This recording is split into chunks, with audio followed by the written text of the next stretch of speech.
ആ കാലഘട്ടം ചിന്തിക്കാൻ പോലും നമുക്ക് വയ്യ. യഥാർത്ഥ വിജയ സോപാനത്തിന്റെ സർവ്വ സ്റ്റെപ്പുകളിലും കണ്ണുവെച്ച ആ പണ്ഡിത വരേണ്യർ എത്ര വികൃത രൂപമാണ് പ്രാപിച്ചത്. വെറും കീറിപ്പറിഞ്ഞ മുഷിഞ്ഞ വസ്ത്രം, അഴുക്കുചാലുകളിൽ മുക്കിയെടുത്ത പ്രതീതി, ആരാരുമല്ലാത്ത, ആരുടേതുമല്ലാത്ത, നാടേതുമറിയാത്ത ഒരു ദരിദ്രവാസിയെപ്പോലെ ഊരുചുറ്റുകയാണവർ. മാനന്തവാടിയിൽ നിന്ന് മൈസൂർ കാടുകളിലേക്കുള്ള പദയാത്രക്കിടയിൽ കാട്ടിക്കുളം എന്ന സ്ഥലത്ത് വെച്ചൊരു സംഭവമുണ്ടായി. പദയാത്ര മൈസൂര്, കാടുകൾ കേറിയ കാട്ടാനകളും കൂടി വസിത്താരേ സോദരരായി നേരേ, കൂടി വസിത്താരേ സോദരരായി നേരേ. കാട്ടിക്കുളമിൽ എത്തി ഒരു ഹോട്ടലിൽ മുന്നിൽ പറ്റി, ഒട്ടനവധി പേരുണ്ടത് സീയം കേറിയ ഭക്ഷണമെത്തി.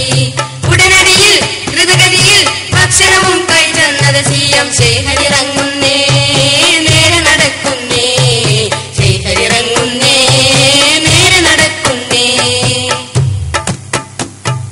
ഹോട്ടലുകാർ പിടികൂടി കാശു തരൂ എന്നോതി, അന്നവർ കാശില്ലാത്ത ഫക്കീറിൻ ഷർട്ടും മുണ്ടുമേ ഊരി. ഉടനടിയിൽ ദ്രുതഗതിയിൽ അടിവസ്ത്രം ധരിച്ചെന്നത് സീയം ശേഖ് കറങ്ങുന്നേ, കാനനവിൽ തന്നെ, ശേഖ് കറങ്ങുന്നേ, കാനനവിൽ തന്നെ.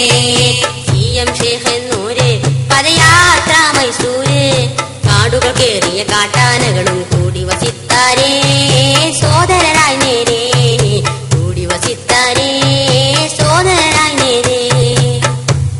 കൊടും കാട്ടിലൂടെ മൈസൂരിലേക്ക് യാത്ര ചെയ്യുമ്പോഴാണ് സംഭവം.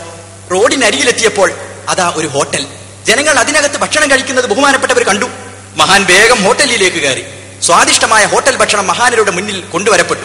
നല്ല പോലെ ഭക്ഷണം കഴിച്ച് ഒന്നും മിണ്ടാതെ ഇറങ്ങിപ്പോവുകയാണ് മഹാൻ. ഹോട്ടലുടമയും പരിവാരങ്ങളും വയ്യാലെ ഓടിക്കൂടി കുപ്പായ കോളറിന് പിടിച്ചു. അവർ ആ യാത്രികന്റെ കീശ തപ്പി പരിശോധന നടത്തി. ഇല്ല, ഒരു ചില്ലിക്കാശ് പോലും അദ്ദേഹത്തിന്റെ പക്കലില്ല. അവർ ആ മഹാനരുടെ ഷർട്ടും മുണ്ടും അഴിച്ചെടുത്തു. കേവലം അടിവസ്ത്രം മാത്രം ധരിച്ചുകൊണ്ട് മഹാനവറുകൾ മുന്നോട്ട് നീങ്ങി.